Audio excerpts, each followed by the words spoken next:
જોયું હશે, આના પેટમાં બચ્ચા છે અને એને પેટમાં ટાર ફિટ થઈ ગયેલો છે અને કમસે કમ અઠવાડિયામાં બચ્ચાને જન્મ આપવાની છે અને ખૂબ જ દર્દ એને બસ માર્યો ને. તમે જોઈ શકો છો આ ફિમેલ ડોગી છે, એ બચ્ચાને જન્મ આપવાની છે અને એના પેટમાં ટાર એકદમ ફિટ થઈ ગયો છે અને પેટ કપાટું જાય છે.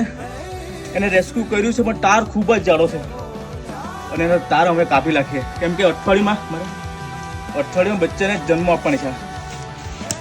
આપણા માણસના પેટમાં ફિટ થઈ ગયો હટે તો માણસ તો હોસ્પિટલ જઈ શકતે, પણ બિચારા મૂંગા જેવું બોલી ના શકે તો એના સઠવારે માણસ જ આગળ આવવું પડે અને એક માણસની તે લોકો આશા રાખે છે.